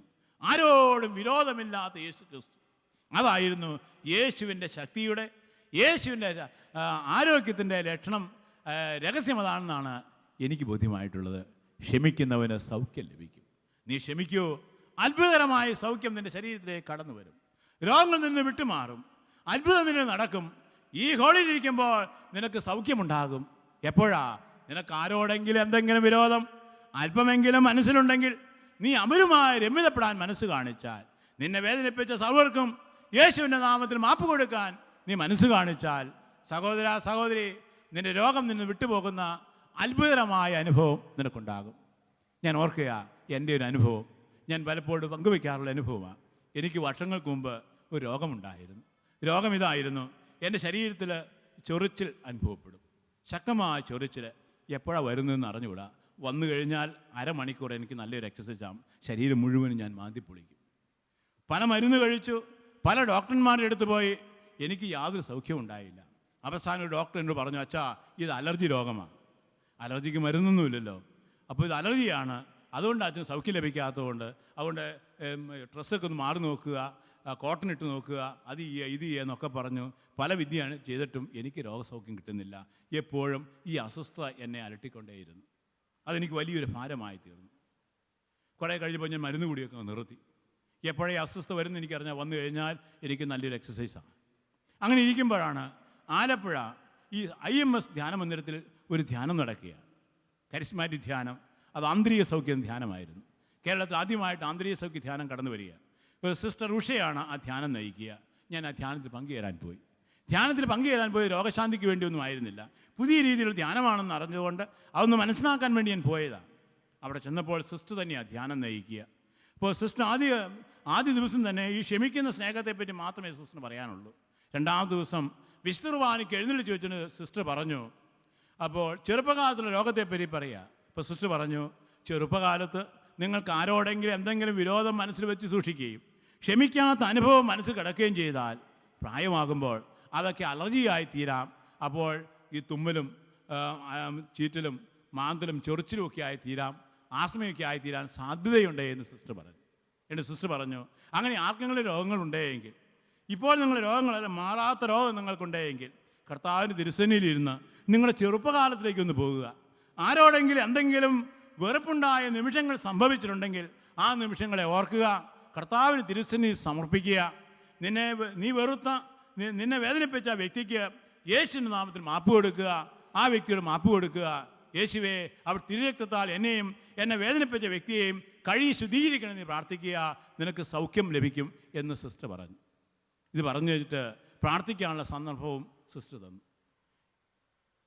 ശാന്ത നിശബ്ദമായ സമയം. അപ്പോൾ ഇത് പറഞ്ഞപ്പോൾ പെട്ടെന്ന് എൻ്റെ ഓർമ്മയിലേക്ക് കടന്നു വന്നത്, ഞാൻ 3-ാം ക്ലാസ്സിൽ പഠിക്കുമ്പോൾ എനിക്കുണ്ടായൊരു അനുഭവമാണ്. ഞാൻ പഠിക്കുന്ന കാലത്ത് ആരുമായിട്ടൊരു വഴക്കിന് ഞാൻ പോയിട്ടില്ല. വഴക്കൂടാനുള്ള ശക്തിയില്ലാഞ്ഞിട്ടല്ല, എൻ്റെ അപ്പച്ചൻ എനിക്ക് വലിയ പേടിയായിരുന്നു. ഇപ്പോഴും പേടിയാണ് കേട്ടോ. എന്തെങ്കിലും നിസ്സാര കാര്യം കുറ്റം ചെയ്താൽ നല്ല ശിക്ഷ കിട്ടും. അതുകൊണ്ട് വഴക്കുണ്ടാക്കാൻ പോയിട്ടില്ല. എനിക്ക് വീട് വിട്ടാൽ സ്കൂൾ വിട്ടാൽ പള്ളി 3 സ്ഥലം എനിക്ക് പരിചയമുള്ളൂ. അയൽവക്കത്ത് പോലും ഞാൻ പോയിട്ടില്ല. അങ്ങനെ ഒരു അവസ്ഥയിലാണ്, ഒരു അന്തരീക്ഷം ഞാൻ വളർന്നു വന്നത്. അപ്പോൾ ഞാൻ ആരുമായിട്ട് വഴക്കുണ്ടാക്കിയിട്ടില്ല. ഒരു കളിക്ക് ഞാൻ സ്കൂളിലായിരുന്നപ്പോൾ കൂടിയിട്ടില്ല. സ്കൂളിൽ കളിക്ക് കൂടിയാൽ വീട്ടിൽ ചെല്ലുമ്പോൾ വേറെ കളി കാണേണ്ടതായിട്ട് വരും. അതുകൊണ്ട് ഒരു കളിക്ക് ഞാൻ കൂടിയിട്ടില്ല. ഇപ്പോൾ കളി കാണുന്നത് എനിക്കിഷ്ടമാണ്. ഒരു ദിവസം ഉച്ച സമയത്ത് എൻ്റെ ക്ലാസ്സിലുള്ള കുട്ടികളെല്ലാം അവിടെ കളിച്ചുകൊണ്ടിരിക്കുക മുറ്റത്ത്. ഞാനൊരു അരഭിത്തിയിൽ, ഇവിടെ ഒരു അരഭിത്തി പോലെ ഒരു സ്ഥലമുണ്ട്, അവിടെ കയറി കാലുവാട്ടി കളി കണ്ട് രസിച്ചിരിക്കുക. അപ്പോൾ എൻ്റെ അടുത്ത് ഒരുവൻ വന്നിരുന്ന ഒരു മന്ദബുദ്ധിയാണ്, എൻ്റെ അയൽവാസിയാണ്. ഒരു 10,000 ഇടി അവൻ്റെ മുതുകത്ത് കൊടുത്താൽ ഇടി കൊള്ളുകയല്ലാതെ കമായൊരു അക്ഷരം വേണ്ടില്ല. അപ്പോൾ എനിക്കൊരു തമാശ, എനിക്ക് വേറെ പണിയൊന്നുമില്ലല്ലോ, ഇവനെ ഒന്ന് കളിപ്പിച്ചളയാമെന്ന് എഴുതി നിസ്സാരമായൊരു പരിപാടിയെ ഒപ്പിച്ചു. അതിതാണ്, ഞാൻ നോക്കിയപ്പോൾ ഞങ്ങളുടെ സ്കൂളിൻ്റെ മുറ്റം, അതിനപ്പുറം ഒരു പറമ്പാണ്, ഒരു തെങ്ങും തോപ്പ്. ആ തെങ്ങും തോപ്പിൽ നോക്കിയപ്പോൾ ഒരു തെങ്ങിൻ്റെ ചുവട്ടിൽ ഒരു വലിയ ചെടി പടർന്നു വന്നിരിച്ച് കിടക്കുക. ഞങ്ങളുടെ നാട്ടിൽ അതിന് പറയും ചൊറിയങ്കണ്ണെന്ന് പറയും. ഇവിടെ ഉണ്ടോയെന്ന് എനിക്ക് അറിഞ്ഞുകൂടാ. കൊടുത്തുവാ എന്നൊക്കെ ഒരു നാമപേരുണ്ട്. അപ്പോൾ ഞാൻ നോക്കിയപ്പോൾ ആ സ്ഥാനം കിടക്കുക, തൊട്ടാൽ ഭയങ്കര ചൊറിച്ചിലാണ്. ഞാനത് പയ്യെ ചെന്ന് ഒരു കോല് കൊണ്ട് കുത്തിയെടുത്ത് ഇവന് മുമ്പിൽ കൊണ്ടിട്ടു. ഇവനെ കണ്ടപ്പോൾ ചിരിച്ചു. അണ്ടി ഞാൻ എന്ത് ചെയ്തു, അവൻ്റെ ഷർട്ട് പയ്യെ ഊരി എടുത്തു. അവനെങ്കിൽ കൈയൊക്കെ വിരിച്ചു തന്നു ഷർട്ട് ഊരാനായിട്ട്. അപ്പോൾ ഷർട്ടെല്ലാം ഊരി, നിക്കർ മാത്രമേ ഉള്ളൂ. എന്നെ എന്ത് ചെയ്യുന്നത്, ഈ ചൊറിയൻ കണ്ണെടുത്ത് മുടി മുതൽ അടി മുതൽ ഞാൻ 2-3 പ്രാവശ്യം 2 വയസ്സിലങ്ങ് തുടച്ചങ്ങ് ഇട്ട് കൊടുത്തു. എന്നിട്ടാണ് ഞാൻ ആ പുറത്തേക്ക് ഇട്ടു. അവരതിൻ്റെ അടുത്തങ്ങ് ഉരുളാനും തുടങ്ങി. ഭയങ്കര ചൊറിച്ചിലല്ലേ. ചൊറിഞ്ഞ് മാന്തി പൊളിച്ച് രക്തം ഒലിപ്പിച്ച ഒരൊറ്റ ഓട്ടം ഓടി. അയ്യോ പത്തോ ഒന്ന് വിളിച്ചു കരഞ്ഞോടൊരൊറ്റ ഓട്ടം ഓടിയത് ഹെഡ് മാസ്റ്ററിൻ്റെ മുറിയിലേക്കാണ്. ഹെഡ് മാസ്റ്ററിനാണെങ്കിൽ മൂക്കത്തരിച്ചുള്ള വ്യക്തിയാണ്. ഇവൻ്റെ ഈ രൂപം കണ്ടപ്പോൾ അച്ഛൻ മനസ്സിലായി ഈ ചൊറിയും കണ്ണൻ്റെ പ്രയോഗം നടത്തിയതാണെന്ന്. ആരാ ഇത് ചെയ്തതെന്ന് ചോദിച്ചു. അവൻ എൻ്റെ പേര് പറഞ്ഞു, പേടിച്ച് പറഞ്ഞതാ പേര്. ഹെഡ് മാസ്റ്റർ കൂട്ടമണി അടിച്ചു, എന്നെ അസംബ്ലി വിളിച്ചു കൂട്ടി, എന്നെ പൊതുവായ നിർത്തിയിട്ട് എൻ്റെ മേലെ കുറ്റമാരോപിച്ച് ചൂലിൽ കൊണ്ട് 4 അടി തന്നു. എൻ്റെ സ്കൂൾ പിരിച്ചു വിട്ടു. എല്ലാവരും എന്നെ ആഘോഷമായി കൂവി സ്കൂളിൽ നിന്ന് ഇറക്കി വിട്ടു. അവരെ കണ്ണുമുട്ടിൽ മറയുന്നവരെ അവരെന്നെ കൂവിക്കൊണ്ടേയിരുന്നു. ഞാൻ വീട്ടിൽ ചെന്നപ്പോൾ ചാച്ചൻ അവിടെ ഉണ്ടായിരുന്നു. ചാച്ചൻ എങ്ങനെയോ അതറിഞ്ഞു. എൻ്റെ അടുത്ത് വന്നു എൻ്റെ തുടയിലേക്ക് നോക്കി, അടിയുടെ പാട് കണ്ടു. പുള്ളിയുടെ ഓഹരി എനിക്ക് തന്നു, 4 അടിയോടെ തന്നു. അങ്ങനെ 8 അടി. 2-3 ആഴ്ചത്തേക്ക് സ്കൂളിലേ പോയില്ല. സ്കൂളിൽ പോയാൽ കൂലുണ്ടാകും, എന്നെ പരിഹസിക്കും. അങ്ങനെ ഞാൻ വിഷമിച്ച് കഴിയുക. പിന്നെ കുറച്ച് കഴിഞ്ഞപ്പോൾ പിള്ളേരല്ലേ അങ്ങ് മറന്നുപോയി, സ്കൂളിൽ പോകാൻ തുടങ്ങി. പ്രിയമുള്ളവരെ, അപ്പോൾ ഈ ഒരു ഓർമ്മയാണ് അങ്ങ് വന്നത് ആ ദേവാലയത്തിരിക്കുമ്പോൾ. അപ്പോൾ എനിക്ക് തോന്നി, വർഷങ്ങൾക്ക് മുമ്പ് ഒരുത്തിന് ഞാൻ ചൊറിയിച്ചതാണല്ലോ. ഈ ചൊറിയും കണ്ണം പ്രയോഗം നടത്തി. അന്ന് അവനോടുള്ള വെറുപ്പ് എനിക്കുണ്ട്, വിഷമമുണ്ട്. അവൻ പറഞ്ഞുകൊണ്ട് എനിക്ക് ആ തല്ല് കിട്ടിയത്, ഞാൻ പരിഹാസപാർത്ഥമായത്, എനിക്കെൻ്റെ വലിയ വിഷമമുണ്ടായിരുന്നു. അത് ഓർമ്മ എൻ്റെ മനസ്സിലേക്ക് കടന്നു വന്നു. ഞാൻ അവനെ ഓർത്തു. യേശുവിന് മുമ്പിലേക്ക് അവനെ കൊണ്ടുവന്നു. അവന് മുമ്പിൽ മുട്ടുകുത്തി ഞാൻ മനസ്സിൽ അവനോട് മാപ്പ് ചോദിച്ചു. മാപ്പ് കൊടുത്തു. യേശുവേ, എന്നെയും എൻ്റെ ഈ കൂട്ടുകാരനെയും ഈ പൊട്ടനെയും എന്നെയും അവിടെ തിരുരക്തം കഴുകി ശുദ്ധീകരിക്കണമേ എന്ന്. പ്രിയമുള്ളവരെ, ഞാൻ ചങ്കുപൊട്ടി ആ സിസ്റ്റർ പറഞ്ഞതുപോലെ പ്രാർത്ഥിച്ചു. 5 മിനിറ്റ് പ്രാർത്ഥന കഴിഞ്ഞപ്പോൾ എൻ്റെ രോഗം വിട്ടുമാറി. പിന്നെ ഇന്നേ വരെ ആ രോഗം എന്നെ ബാധിച്ചിട്ടില്ല. Price the Lord. Hallelujah, hallelujah, hallelujah, hallelujah. പ്രിയമുള്ളവരെ, അന്ന് കർത്താവിനെ പഠിപ്പിച്ചത് വിദ്വേഷം എത്രയോ ഭയാനകമായ ഒരവസ്ഥയാണ്. അത് നമ്മുടെ ശരീരത്തിൻ്റെ ആരോഗ്യത്തെ നശിപ്പിക്കുന്ന ഒരു ക്യാൻസറാണ് എന്ന് ദൈവത്തിൻ്റെ പരിശുദ്ധാത്മയെ പഠിപ്പിച്ചു. പ്രിയമുള്ളവരെ, ഓർക്കുക, നമ്മളിൽ ആരെങ്കിലും രോഗികളായി കഴിയുന്നുണ്ടെങ്കിൽ ഒന്ന് ആലോചിച്ച് നോക്കണമേ. യേശുവിനോട് ചേർന്നിരിക്കുമ്പോൾ ആരോടെങ്കിലും എന്തെങ്കിലും വിരോധം അല്പമെങ്കിലും നിൻ്റെ മനസ്സിലുണ്ടെങ്കിൽ അതായിരിക്കും നിൻ്റെ രോഗത്തിന് കാരണം. ഓർമ്മിക്കുക, ഇന്ന് മക്കളില്ലാത്തൊരു കാലഘട്ടമാണ്. പല ദമ്പതികൾക്കും മക്കളില്ല. മക്കളൊക്കെ ലഭിക്കാനായിട്ട് ധ്യാനകേന്ദ്രം കയറി നടക്കാറുണ്ടല്ലേ. പ്രിയമുള്ളവരെ, മക്കളില്ലാത്തവരുണ്ടായിരിക്കാം. എന്ത് ഇതിന് കാരണം? പലപ്പോഴും അടിസ്ഥാനപരമായ കാരണം വെറുപ്പ് വെച്ചുകൊണ്ടിരിക്കുന്നതുകൊണ്ടാണ്. വെറുപ്പ് ഗർഭധാരണം തടസ്സമായി നിൽക്കും. ഇതും കർത്താവ് എന്നെ പഠിപ്പിച്ചിട്ടുള്ള അനുഭവത്തിലൂടെ പഠിച്ചിട്ടുള്ളതാണ്. ഞാൻ ഓർക്കുകയാണ്, ഒരിക്കൽ വർഷങ്ങൾക്ക് മുമ്പ് ചേർത്തല ഭാഗത്തിലെ പള്ളിയിൽ ധ്യാനിപ്പിച്ചുകൊണ്ടിരുന്നപ്പോൾ ഒരു യുവാവും യുവതിയും ഭാര്യാഭർത്തക്കന്മാർ പ്രാർത്ഥിക്കാനായിട്ട് കടന്നു വന്നു. അവർക്ക് 5 വർഷമായി മക്കളില്ല. ആ കുടുംബനാഥൻ ഒരു ഹോമിയോ ഡോക്ടറാണ്. പല ചികിത്സ നടത്തി കുഞ്ഞുങ്ങളില്ല. ഡോക്ടർ നോക്കിയിട്ട് ശാരീരികമായി ഒരു കുഴപ്പവും ഓർക്കില്ല. ഞാൻ പറഞ്ഞു, ഇതാ ഞാൻ ചോദിച്ചു, നിങ്ങൾക്ക് ആരോടെങ്കിലും എന്തെങ്കിലും വെറുപ്പ് വൈരാഗ്യമുണ്ടോ? ഭാര്യ പറഞ്ഞു, അച്ഛാ, എൻ്റെ ഭർത്താവ് എൻ്റെ ഭർത്താവിൻ്റെ എൻ്റെ വീട്ടിലേക്ക് വിട്ടിട്ട് വർഷം 4 കഴിഞ്ഞു. വിവാഹശേഷം ഭാര്യ വിട്ടില്ലെന്ന് ചുരുക്കം. എന്തേ കാരണം? ഭാര്യയോടുള്ള വെറുപ്പല്ല, ഭാര്യയുടെ മാതാപിതാക്കന്മാരുടെ വെറുപ്പ് കൊണ്ട് ഭാര്യ വീട്ടിലേക്ക് വിട്ടില്ല. ആ വെറുപ്പ് ഇയാൾ ഹൃദയത്തിലിരിക്കുക. ഞാൻ പറഞ്ഞു, നിങ്ങൾ പോയി നിങ്ങളുടെ മാതാപിതാക്കന്മാർ രമ്യതപ്പെട്ടാൽ കർത്താവ് നിന്നെ അനുഗ്രഹിക്കും, നീ ഒരു കുഞ്ഞിൻ്റെ പിതാവാകുമെന്ന് ഞാൻ അവന് പറഞ്ഞു. പ്രിയമുള്ളവരെ, അതിനുശേഷം ഞാൻ അവന് വേണ്ടി പ്രാർത്ഥിച്ചു എൻ്റെ ആശ്രമത്തിലേക്ക് പോന്നു. അടുത്ത ഡിസംബർ ആയപ്പോൾ ഈ വ്യക്തി എനിക്കൊരു ക്രിസ്മസ് കാർഡ് അയച്ചു. ആ ക്രിസ്മസ് കാർഡിൽ അയാളുടെയും അയാളുടെ ഭാര്യയുടെയും പേരുണ്ടായിരുന്നു, അടിയിൽ ഒരു കുഞ്ഞിൻ്റെയും പേരുണ്ടായിരുന്നു. അയാൾ കുറിപ്പ് എഴുതി വെച്ചു, അച്ഛാ, എൻ്റെ അപ്പനോടും അമ്മയോടും ഉണ്ടായിരുന്ന വിരോധം, എൻ്റെ ഭാര്യയുടെ അപ്പനോടും അമ്മയുണ്ടായ വിരോധം ഞങ്ങൾ പറഞ്ഞു തീർത്തു. അവരുമായി രമ്യതപ്പെട്ടു. കർത്താവ് ഞങ്ങൾ അനുഗ്രഹിച്ചിരിക്കുന്നു, ഞാൻ ഇന്നൊരു കുഞ്ഞിൻ്റെ പിതാവാണെന്ന്. Praise Lord. Hallelujah, hallelujah. പ്രിയമുള്ളവരെ, ഗർഭധാരണത്തെ പോലും തടയുന്ന പൈശാചിക ശക്തിയാണ് വെറുപ്പെന്ന് കർത്താവ് ഓർപ്പിക്കുക. അതുകൊണ്ടാണ് കർത്താവ് പറഞ്ഞത്, മക്കളെ, എന്നിൽ നിന്നും ഈ ശാന്തശീലത നീ പഠിക്കുക. എളിമ പഠിക്കാൻ കർത്താവ് ഈ ശാന്തശീലത, ക്ഷമിക്കുന്ന സ്നേഹം സ്വായത്തമാക്കുവാൻ കർത്താവ് ആവശ്യപ്പെടുക.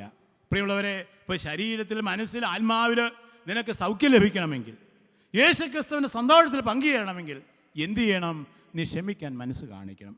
അതോടൊപ്പം തന്നെ ഓർക്കുക, നീ ക്ഷമിച്ചു കഴിയുമ്പോൾ നിനക്ക് ലഭിക്കുന്ന വലിയൊരു കൃപയാണ് സാമ്പത്തികമായ ഉന്നതി. ഇന്ന് സാമ്പത്തികമായ തകർച്ച നമ്മൾ പലരെയും അലട്ടുന്നുണ്ട്. ബിസിനസ്സിൽ തകർച്ച, ജോലിയിൽ തകർച്ച, ജോലി കിട്ടാത്ത അവസ്ഥ, കൃഷിയിൽ പരാജയമൊക്കെ ഇല്ലേ? എന്തേ ഇതിന് അടിസ്ഥാനപരമായ കാരണം? അടിസ്ഥാനപരമായ കാരണം വെറുപ്പിരിക്കുന്ന വ്യക്തിക്ക് സാമ്പത്തിക ഉന്നതി ഉണ്ടാകുകയില്ല. ആദ്യം മുതൽ കാണുന്നതാണല്ലോ. പുറപ്പാട് പുസ്തകം നോക്കിയേ, ഈജിപ്തുകാർക്ക് എന്നാ തകർച്ച തുടങ്ങിയത്? ഈജിപ്തിലേക്ക് എന്നാ ബാധകൾ വരാൻ തുടങ്ങിയത്? ഇസ്രായേൽക്കാരെ പീഡിപ്പിക്കാൻ തുടങ്ങിയപ്പോഴാണ്, ഇല്ലേ? പുറപ്പാടിൻ്റെ പുസ്തകം 1-ാം അധ്യായം നമ്മൾ വായിക്കുന്നുണ്ട്. ഇസ്രായേൽക്കാരെ പീഡിപ്പിക്കാൻ തുടങ്ങി അന്ന് മുതൽ ഇതാ ഓരോരോ ബാധകൾ വരികയാണ്. ഓരോരോ ബാധകൾ വന്ന് ഈജിപ്തുകാരെ തകർത്ത് തരിപ്പിടമാക്കുകയാണ്.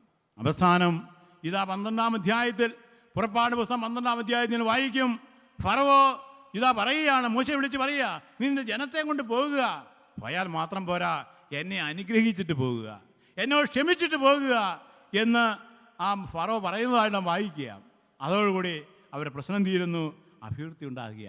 പ്രിയമുള്ളവരെ, ഇപ്പോൾ സാമ്പത്തിക തകർച്ചയുടെ അടിസ്ഥാനപരമായ ഒരു കാരണം നമ്മളുടെ വെറുപ്പാണെന്ന് പരിശുദ്ധാത്മാവ് ഓർപ്പിക്കുക.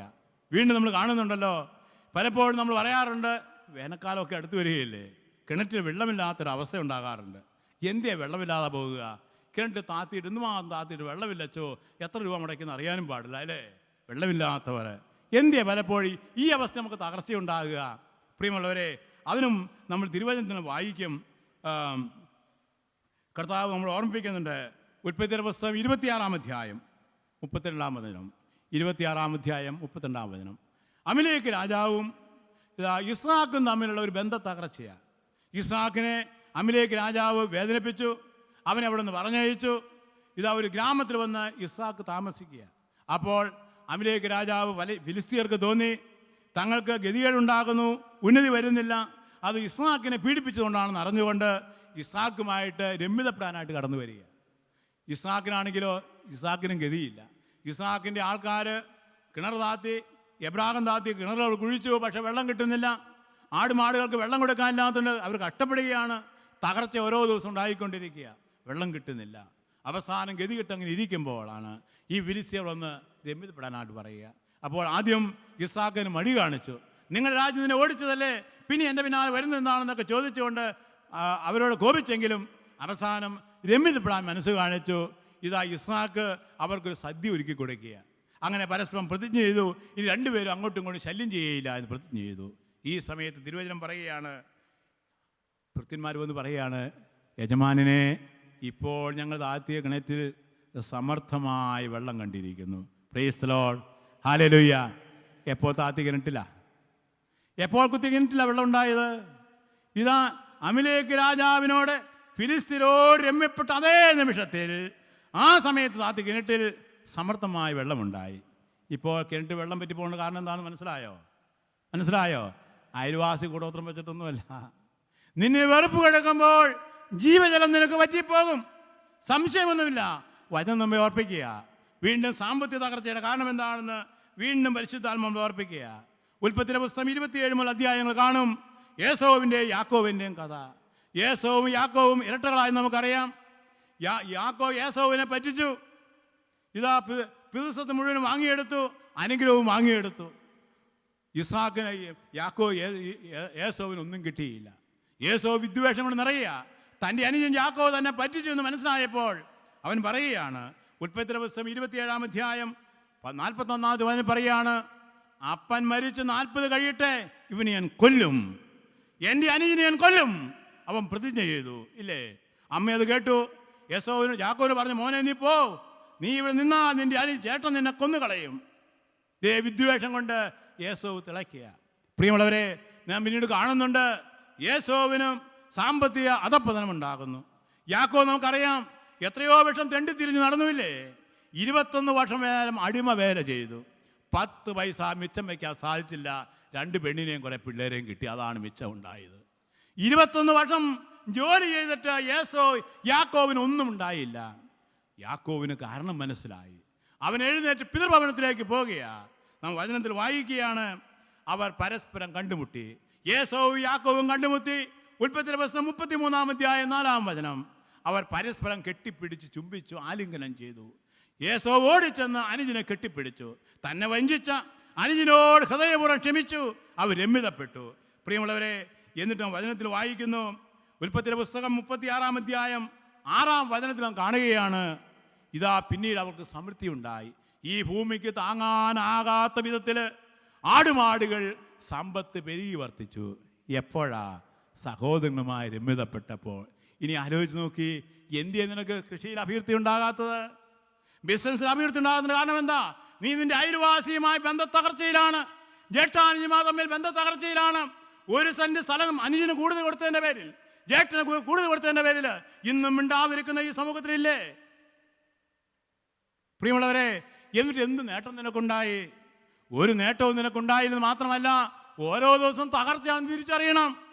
അതിനാൽ തമ്പുരാൻ ഈ രാത്രി ഓർമ്മിപ്പിക്കുകയാണ്, തമ്പുരാനോട് ചേർന്ന് പ്രാർത്ഥിക്കുന്ന ഈ മണിക്കൂറിൽ തമ്പുരാന് കൃപയ്ക്ക് വേണ്ടി നന്ദി പറയുന്നതോടൊപ്പം ഓർക്കുക, നിന്റെ തകർച്ചയുടെ ഒരു കാരണം, സാമ്പത്തിക തകർച്ചയുടെ കാരണം നിന്നിലെ വിദ്വേഷവും വെറുപ്പും വൈരാഗ്യവുമാണെന്ന് പരിശുദ്ധാത്മ ഓർപ്പിക്കുക. Praise Lord. Hallelujah, hallelujah, hallelujah, hallelujah. അതിനായി ഇനി ഞാൻ എന്ത് ചെയ്യണം? കർത്താവ് ഓർപ്പിക്കുക, നീ നിന്നിലുള്ള വിദ്വേഷത്തിൻ്റെയും വൈരാഗ്യത്തിൻ്റെയും വേരിനെ പറച്ചെറിയുക, അവനെ എടുത്തു കളയുക. ഈ വേരിനെ എടുത്തു കളയാൻ എന്ത് ചെയ്യണം?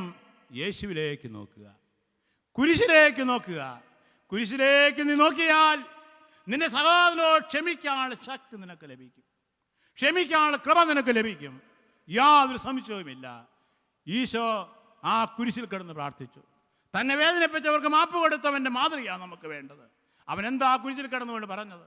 അപാരമായ വേദന അനുഭവിക്കുമ്പോൾ, യഹൂദ താഴെ നിന്ന് പരിഹസിക്കുമ്പോൾ, തന്നെ ഞാങ്ങണ കൊണ്ട് കുത്തുമ്പോൾ, തൻ്റെ മുഖത്ത് കാർക്കിച്ച് തുപ്പുമ്പോൾ, ഇതാ ഈശോ കുരിശിൽ കിടന്നുകൊണ്ട് പ്രാർത്ഥിക്കുക.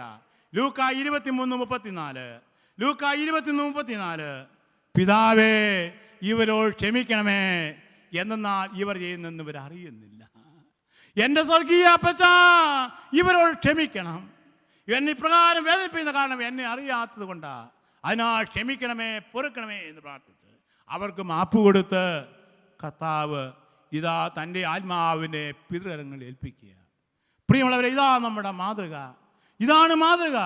യേശുവിനെ പോലെ ക്ഷമിക്കാൻ നീ മനസ്സ് കാണിച്ചാൽ, നിനക്ക് യേശുവിനെ പോലെ പ്രാർത്ഥിക്കാൻ നീ മനസ്സ് കാണിച്ചാൽ, ഓർക്കുക, ക്ഷമയുടെ ചൈതന്യത്തിലേക്ക് ഒഴുകിയിറങ്ങും.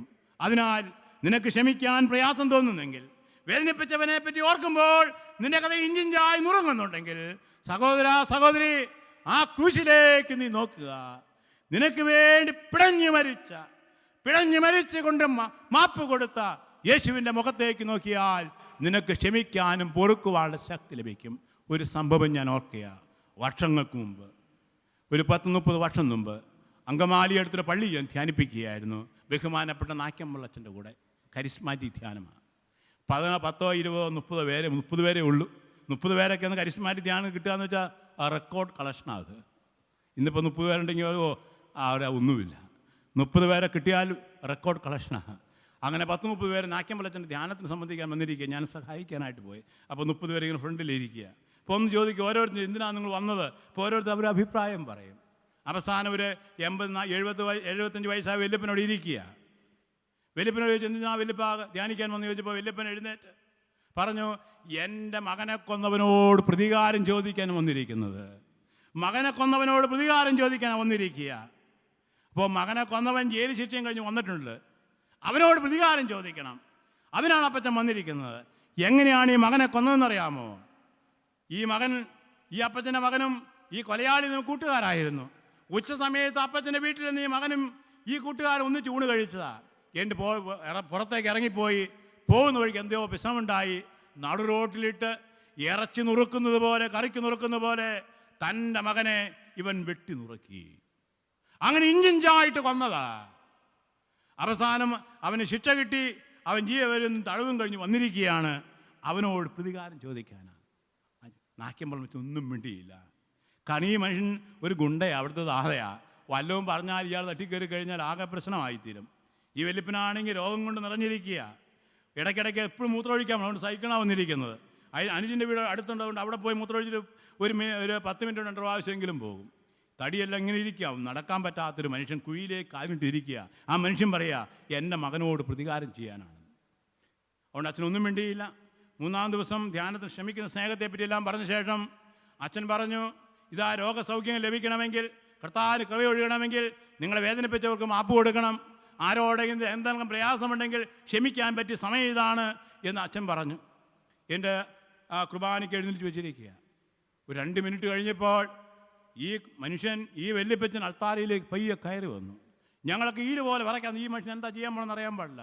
എന്നിട്ട് കുരിശ് രൂപത്തിലേക്ക് നോക്കിയിട്ട് ഈ മനുഷ്യൻ വിളിച്ചു പറയുക, എൻ്റെ കർത്താവേ, ഈ കത്രാന്മാർ എൻ്റെ മകനെ കൊന്നവനോട് ക്ഷമിക്കാനായിട്ട് ആവശ്യപ്പെടുക. എനിക്കെങ്ങനെ സാധിക്കും? ഞാനൊരു അപ്പനായിപ്പോയില്ലേ.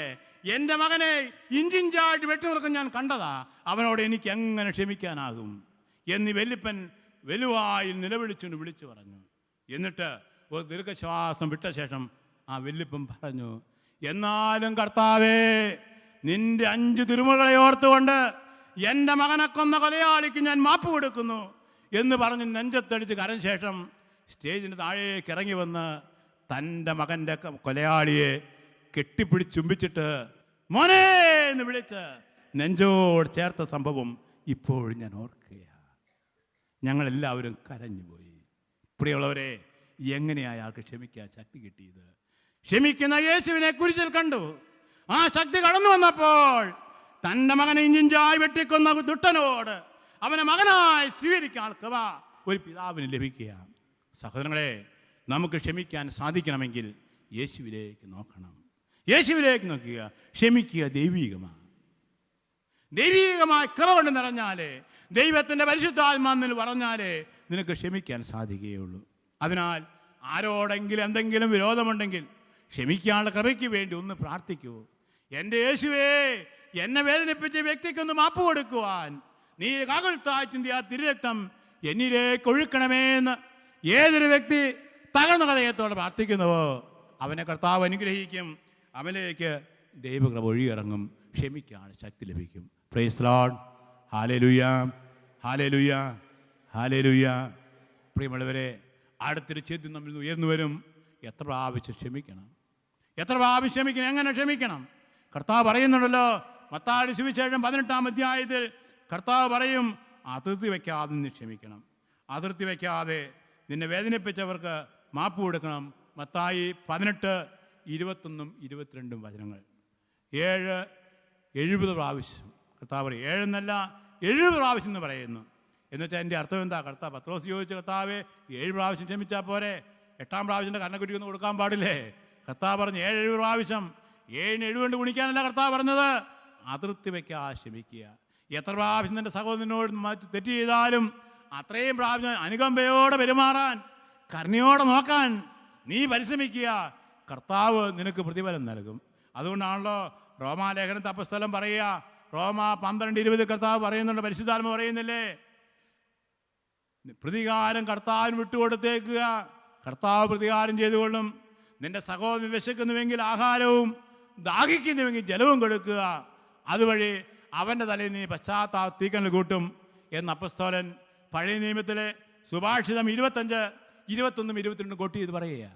അപ്പോൾ നിൻ്റെ സഹോദരന് വേദനിക്കെങ്കിൽ, ശത്രുവിന് വേദനിക്കുന്നുവെങ്കിൽ അവന് ഭക്ഷണമില്ലെങ്കിൽ അവന് ഭക്ഷിക്കാൻ കൊടുക്കുക, ദാഹിക്കുന്നവന് ദാഹിക്കാൻ ജലം കൊടുക്കുക, അതുവഴി നീ ശത്രുവിനെ തീക്കനൽ കൊരിയിടുക.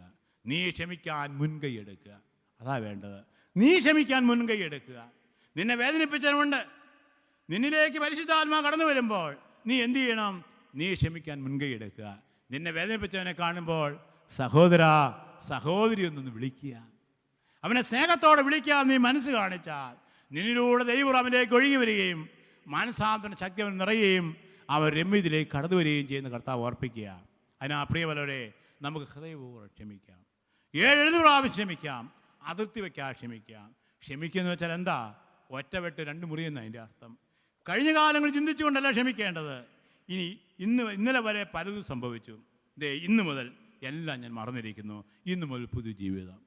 2 പേർക്കും പോരായ്മ സംഭവിച്ചു, അതുകൊണ്ട് ഇങ്ങനെയൊക്കെ സംഭവിച്ചു. സാരമില്ല, ഈ വേദനയുടെ കാരണം ഞാനാണ്. എൻ്റെ പിഴ ഇടിക്കുക, അതാണ് യഥാർത്ഥ രമ്യത. പലപ്പോഴും നമ്മൾ രമ്യപ്പെടാൻ പോകുന്നത് എങ്ങനെയാ? എടാ, നീ ഞാനുമായിട്ട് വഴക്കുണ്ടായിട്ട് വർഷം 10 ഇതിന് കാരണം നീ തന്നെയാണ്, ഇല്ലേ? നീ തന്നെയാണ്. നീയല്ലേ എൻ്റെ മകൻ ഇങ്ങനെ ചെയ്തത്, എൻ്റെ മകളെ വിവാഹം മുടക്കിയത്, അതുകൊണ്ടാണ് ഞാൻ മിണ്ടാതിരുന്നത്. അവൻ്റെ മേൽ കുറ്റം ആരോപിക്കുന്ന മനോഭാവം. ഇനി അങ്ങനെയാകരുത്. യഥാർത്ഥ ക്രിസ്തീയ ക്ഷമയെന്ന് പറയുന്നത് എന്താണ്? സഹോദരന് പറയണം, സഹോദര, ഈ തകർച്ച മുഴുവൻ കാരണക്കാരൻ ഞാനാണ്. എൻ്റെ ഭാഗത്ത് നിന്ന് പോരായ്മ സംഭവിച്ചു, അതെന്നോട് ക്ഷമിക്കണം. നിൻ്റെ ഭാഗത്ത് നിന്ന് പോരായ്മ ഞാൻ പണ്ടേ മറന്നിട്ടുണ്ട്. എൻ്റെ ഭാഗത്ത് നിന്ന് എന്തെങ്കിലും പോരായ്മ എന്നോട് ക്ഷമിക്കണം, പൊറുക്കണമെന്ന് പറയുന്ന അതാണ് യഥാർത്ഥ ക്ഷമ. പ്രിയമുള്ളവരെ, ഇതൊരു ക്രിസ്ത്യാനിക്ക് സാധിക്കൂ. യേശുവിൻ്റെ ചൈതന്യമുള്ള വ്യക്തിക്ക് ഇതുപോലെ എൻ്റെ പിഴ ഇടിക്കാൻ സാധിക്കുകയുള്ളൂ. എനിക്കാണ് പോരായ്മ സംഭവിച്ചത്, എനിക്കാണ് തകരാറ് സംഭവിച്ചത് എന്ന് ഏറ്റുപറഞ്ഞ ആ വ്യക്തിയിലേക്ക് ദൈവം ഒഴുകും. അങ്ങനെ നമ്മൾ ക്ഷമിക്കാനായിട്ട് പഠിക്കേണ്ടത്. അത് പ്രാവർത്തികമാക്കണമെങ്കിൽ കർത്താവിൻ്റെ എളിമ നമുക്കുണ്ടാകണം. യേശുവിൻ്റെ ജീവിതത്തിലേക്ക് കടന്നു വരിക. യേശു തന്നെ വേദനിപ്പിച്ച യൂദാസിൻ്റെ പാദം കഴുകിയവനായല്ലേ? അവൻ്റെ പാദം കഴുകി ചുംബിച്ച യേശു, ആ യേശുവിൻ്റെ മാതൃകയാണ് നമുക്ക് നിൽക്കുന്നത്. നീ നിന്നെ വേദനിപ്പിച്ചവന് മാപ്പ് കൊടുക്കുക, അവന് വേണ്ടി പ്രാർത്ഥിക്കുക, അവനെ അനുഗ്രഹിക്കാൻ കർത്താവ് ആവശ്യപ്പെടുക. എങ്കിൽ ഈ രാത്രി നീ അത്ഭുതം കാണും. നീ എൻ്റെ ഭാഗത്തു നിന്നും ഒരു കൈ നീ പ്രവർത്തിച്ചാൽ കർത്താവ് 2 സ്റ്റെപ്പ് എടുക്കും. നീ 1 സ്റ്റെപ്പ് വെച്ചാൽ ദൈവം 2 സ്റ്റെപ്പ് വെച്ച് നിന്നെ അടുത്തേക്ക് കടന്നു വരും, നിന്നെ അനുഗ്രഹിക്കും. സഹോദര സഹോദരി, നമുക്ക് ആ കൃപ വേണ്ടത്. നിന്റെ ശത്രുവിനല്ല വേണ്ടത്, നിനക്കല്ലേ അനുഗ്രഹം വേണ്ടത്. നിന്റെ പ്രശ്നമല്ലേ തീരേണ്ടത്. നിന്റെ പ്രശ്നം തീരണമെങ്കിൽ എന്ത് ചെയ്യണം? നീ മുൻകൈ എടുത്ത് പ്രവർത്തിക്കുക. നമുക്കറിയാം, നമ്മുടെ വീട്ടിലൊക്കെ മാവുണ്ട്. മാവേൽ ഇത്തിക്കണി വന്ന് വീഴ്ചാൽ എന്ത് സംഭവിക്കും? മാവ് ഉണങ്ങിപ്പോകും. ഇത്തിക്കണ്ണി എടുത്തു കളയേണ്ടത് മാവിൻ്റെ ആവശ്യമാണോ, ഇത്തിക്കണ്ണിയുടെ ആവശ്യമാണോ? ആരുടെ ആവശ്യമാണ്? മാവിൻ്റെ ആവശ്യമാണ്. ഇത്തിക്കണ്ണി അവിടെ ഇരുന്നാൽ എന്ത് സംഭവിക്കും? മാവ് ഉണങ്ങിപ്പോകും. നമ്മളൊക്കെ മലബാർ ജീവിക്കുന്നവരല്ലേ? ചിലപ്പോൾ ഈ മുത്തപ്പമ്പുഴ ഭാഗത്ത് ആ കാട്ടിലേക്കൊന്ന് കയറിപ്പോയി കഴിഞ്ഞാൽ വർഷകാലത്താണ് പോകുന്നത്, എന്ത് സംഭവിക്കും? എന്താ സംഭവിക്കുക? പുഴു കയറിക്കൂടും, ഇല്ലേ? കാട്ടുപുഴു, എൻ്റെ പേരനെ മറന്നുപോയി. ഒരു പുഴുവുണ്ട്. ആ പുഴു ചെറിയ പുഴുവാണ്, അല്ലേ? നൂലോളം വലുപ്പേ ഉള്ളൂ. അത് കയറിക്കൂടിയാൽ എന്ത് സംഭവിക്കും? നമ്മുടെ ജീവരക്തം ഊറ്റിക്കുടിക്കും, ഇല്ലേ? ഇപ്പം പുഴുവിനെ എടുത്തു കളയേണ്ടത് ആരുടെ ആവശ്യമാണ്? പുഴുവിൻ്റെ ആവശ്യമാണോ, നിൻ്റെ ആവശ്യമാണോ? എൻ്റെ ആവശ്യമാണ്. ഓർക്കുക, വെറുപ്പെടുത്തു കളയേണ്ട ശത്രുവിൻ്റെ ആവശ്യമല്ല, നിൻ്റെ ആവശ്യമാണ്. നിനക്ക് സന്തോഷം വേണോ, സൗഭാഗ്യം വേണോ, നിന്റെ പ്രശ്നം തീരണമോ, നിന്റെ കുടുംബം പർദീസായി മാറണമോ? ഒരേ ഒരു വഴിയേ ഉള്ളൂ. നിന്നെ വേദനിപ്പിക്കുന്നവൻ നീ മാപ്പ് കൊടുത്ത് അവനെ നിന്റെ മിത്രമാക്കി മാറ്റുക. അവനെ നിന്റെ സുഹൃത്താക്കി മാറ്റുമ്പോൾ ഓർക്കുക, നിന്നിലെ കൃപ ഒഴുകിയിറങ്ങും. നിന്റെ ജീവിതം സൗഭാഗ്യ സന്തോഷപൂർണ്ണമായി മാറും. നിനക്ക് എവിടെ ചെന്നാലും അഭിവൃദ്ധി ഉണ്ടാകും. സഹോദരങ്ങളെ, ഈ രാത്രി അനുഗ്രഹത്തിൻ്റെ കരുണയുടെ രാത്രിയായി തീരട്ടെ. കർത്താവിൻ്റെ ആ ശാന്തശീലത നമ്മിലേക്ക് ഒപ്പിയെടുക്കാൻ നമുക്ക് നാഥനോട് പ്രാർത്ഥിക്കാം. രാത്രിയുടെ ഏകാന്തതയിൽ ആ നാഥനോട് നമുക്ക് പ്രാർത്ഥിക്കാം. നാഥാ, നിന്നിലുണ്ടായിരുന്ന ആ ശാന്തശീലത, ക്ഷമിക്കുന്ന മനോഭാവം എന്നിലേക്ക് ഒഴുക്കണമേ. ഞാനൊന്ന് സൗഖ്യം പ്രാപിക്കട്ടെ, ഞാനൊന്ന് സന്തോഷിക്കട്ടെ. എൻ്റെ കുടുംബത്തോട്, എൻ്റെ ബന്ധുമിത്രാദികളോട്, എൻ്റെ അയൽവാസികളോട് ഒന്ന് രമ്യതപ്പെടുവാൻ, അവരെല്ലാം സ്നേഹിത സഹോദരി എന്ന് വിളിക്കാൻ, സ്നേഹത്തോടെ അവരെ കാണുമ്പോൾ ചിരിക്കാൻ, ഹൃദയം തോന്നി ചിരിക്കാൻ എന്നെ അനുഗ്രഹിക്കണമേ എന്ന് അവിടുത്തോട് നമുക്ക് പ്രാർത്ഥിക്കാം. Praise Lord. Hallelujah, hallelujah. നമുക്കൊന്ന് എഴുന്നേറ്റ് നിൽക്കാം. കർത്താവ് ഈ രാത്രി നമ്മോട് സംസാരിക്കുകയായിരുന്നു. കൃപയ്ക്കായി ദാഹത്തോടെ വന്നിരിക്കുന്നു നമ്മൾ. അധ്വാനിക്കുകയും ഭാരം വഹിക്കുന്ന നിങ്ങളെല്ലാവരും എൻ്റെ പക്കൽ വരുവിനെന്ന കർത്താവിൻ്റെ വിളി സ്വീകരിച്ചുകൊണ്ട് നാം വന്നിരിക്കുക. അവിടുത്തെ തിരുസന്നിധിയിലിരിക്കുമ്പോൾ എപ്പോഴും നമ്മുടെ മനസ്സിൽ ചോദ്യം ഉയർന്നു വരുന്നു, എന്തേ എനിക്കിങ്ങനെയൊക്കെ ആയത്? എന്തുകൊണ്ട് എനിക്ക് തകർച്ചയുണ്ടാകുന്നു? ഇന്നിതാ ഉത്തരം കർത്താവ് തരുന്നു. എന്തുകൊണ്ട് ദൈവത്തിൻ്റെ കൃപ എന്നിലേക്ക്, നമ്മളിലേക്ക് ഒഴുകിയിറങ്ങുന്നില്ല? എന്തേ അതിന് തടസ്സം? നിൻ്റെ അയൽവാസിയല്ല, നിൻ്റെ അപ്പനും അമ്മയുമല്ല, സഹോദരനല്ല, നിന്നിലേക്ക് ദൈവകൃപ ഒഴുകിയുള്ള തടസ്സം നീ തന്നെയാണ്. നിന്നിൽ വെറുപ്പ് കിടക്കുന്നു, ശത്രുത കിടക്കുന്നു, വിദ്വേഷത്തിൻ്റെ മനോഭാവം നിന്നെ കാർന്ന് തിന്നുകൊണ്ടിരിക്കുന്നു. ഇതാണ് കർത്താവ് തരുന്ന ഉത്തരം. തിരുസന്നിധിയിൽ മൗനമായി ഒന്ന് പ്രാർത്ഥിച്ചു നോക്കുക. എൻ്റെ ജീവിതത്തിൽ ആരോടെങ്കിലും എന്തെങ്കിലും വെറുപ്പോ വൈരാഗ്യമോ ശത്രുതയോ എപ്പോഴെങ്കിലും ഏതെങ്കിലും കാലത്തിൽ സാഹചര്യങ്ങളിൽ ഞാൻ സൂക്ഷിച്ചിട്ടുണ്ടോ? ചിലപ്പോൾ കർത്താവ് ചിലരെ നമുക്ക് ഓർമ്മിപ്പിച്ചു തരും. ചിലരെ പറ്റി ഓർക്കുമ്പോൾ നമ്മുടെ ഹൃദയം വേദനിക്കുന്നുണ്ടാകും. അവരെപ്പറ്റി ഓർക്കാനേ പറ്റാത്ത അവസരങ്ങളുണ്ടാകും. അവരെപ്പറ്റി ഓർക്കുമ്പോൾ കണ്ണിൽ അന്ധകാരം ഒന്നു കയറുന്നു, സ്വസ്ഥത നഷ്ടപ്പെടുന്നു, രക്തം തിളയ്ക്കുന്നു. ഈ രാത്രി ഒരുപക്ഷെ കർത്താവ് അങ്ങനെ ചിലരെ ഓർമ്മിപ്പിച്ചു തരുന്നുണ്ടാകാം. അങ്ങനെ ആരെങ്കിലും ഓർക്കുന്നുണ്ടെങ്കിൽ അവരെല്ലാം തിരുസന്നിധിയിൽ സമർപ്പിക്കാൻ നമുക്ക് പരിശ്രമിക്കാം. അതുപോലെ ഞാൻ ആരെങ്കിലും വേദനിപ്പിച്ചിട്ടുണ്ടോ? ഞാൻ മൂലം വേദനിക്കുന്നവർ ആരെങ്കിലും ഉണ്ടോ? വെറുപ്പ് എന്നിലുണ്ടോ? പല വിധത്തിൽ ബന്ധങ്ങൾ തകരാൻ സാധ്യതയുണ്ട്. ദൈവത്തോടുള്ള ബന്ധം തകർന്നവരുണ്ടാകാം. ദൈവത്തോട് രമ്യതപ്പെടേണ്ട ആവശ്യമുണ്ട്. സഹോദരങ്ങളോട് ഞാൻ രമ്യതപ്പെടണം, പോരാ എന്നോട് തന്നെ ഞാൻ രമ്യതപ്പെടണം. ചിലർക്ക് അവരോട് തന്നെ വിരോധമാണ്. ഞാൻ ഇങ്ങനെ ആയിപ്പോയല്ലോ. തന്നെ വെറുക്കുന്നവർ, നിന്നോട് തന്നെ നീ രമ്യതപ്പെടുവാൻ കർത്താവ് ആവശ്യപ്പെടുന്നു. ഈ പ്രകൃതിയോട് നീ രമ്യതപ്പെടണം. നീ ഒരു പ്രകൃതി സ്നേഹിയായി മാറണം. ഈ പ്രകൃതിയിൽ ഒന്നിനെയും നിനക്ക് വെറുക്കാൻ അവകാശമില്ല. കാരണം ലോക സൃഷ്ടിക്ക് ശേഷം ദൈവം പറഞ്ഞു, എല്ലാം നന്നായിരിക്കുന്നു. എല്ലാം നന്നായി എന്ന് തമ്പുരാൻ പറഞ്ഞെങ്കിൽ, ഈ ലോകത്തിലെല്ലാം നല്ലതെന്ന് തമ്പുരാൻ പറഞ്ഞെങ്കിൽ, എനിക്കെങ്ങനെ ഒന്നിനെ വെറുക്കാൻ സാധിക്കും? ഈ ഭൂമിയിലെ ഒരു ജന്തുവിനെയോ, ഒരു ഇഴജന്തുവിനെയോ, പറവയോ, ഒരു പ്രാണിയെപ്പോലും എനിക്ക് വെറുക്കാൻ അവകാശമില്ല. ഒരു ചെടിയെപ്പോലും നശിപ്പിക്കാൻ എനിക്ക് അവകാശമില്ല. കാരണം ദൈവം നല്ലതെന്ന് പറഞ്ഞതാണ്. പ്രകൃതിയെ ഞാൻ ദ്രോഹിക്കുമ്പോൾ, പ്രകൃതിയുമായുള്ള ബന്ധം തകരുമ്പോൾ ഞാൻ രോഗിയായിത്തീരാൻ സാധ്യതയുണ്ട്. കാരണം വെറുപ്പെന്നിൽ കിടക്കുന്നു. 4-ാമത്തെ തലം അതാണ്. 5-ാമത്തെ തലമുണ്ട്. അത് മരിച്ചുപോയവരോട് രമ്യതപ്പെടുക എന്നുള്ളതാണ്. പൂർവികരെ ഓർക്കുമ്പോൾ ചിലർക്ക് വിഷമമുണ്ട്. എൻ്റെ അപ്പൻ എനിക്ക് തരേണ്ട അവകാശം തരാതെ മരിച്ചില്ലേ? എന്നോട് അന്യായം പ്രവർത്തിച്ചില്ലേ? എൻ്റെ അപ്പനെ അപ്പാ എന്ന് വിളിക്കുകയില്ല എന്ന് എൻ്റെ മുഖത്ത് നോക്കി പറഞ്ഞവരെ എനിക്കറിയാം. അമ്മയെന്ന് ഞാൻ വിളിക്കുകയില്ല, കാരണം എന്നോട് ക്രൂരതയോടെ പെരുമാറിയതാണ്. അങ്ങനെ പൂർവികരോട് മരണപ്പെട്ടു പോയവരോട് വിരോധമുള്ളവരുണ്ട്. നീ അവരുമായി രമ്യതപ്പെടണം. കർത്താവ് ഓർപ്പിക്കുക, ഈ 5 തലത്തിലുള്ള രമ്യ തമ്മിൽ നടക്കണം. എൻ്റെ ദൈവത്തോട്, എന്നോട്, എൻ്റെ സഹോദരങ്ങളോട്, ഈ പ്രകൃതിയോട്, മരിച്ചു പോയവരോട്. കർത്താവേ, ഈ 5 തലത്തിൽ എവിടെയെല്ലാമാണ് എനിക്ക് തകർച്ച സംഭവിച്ചതെന്ന് ഈ രാത്രി എനിക്ക് വെളിപ്പെടുത്തി തരണമേ.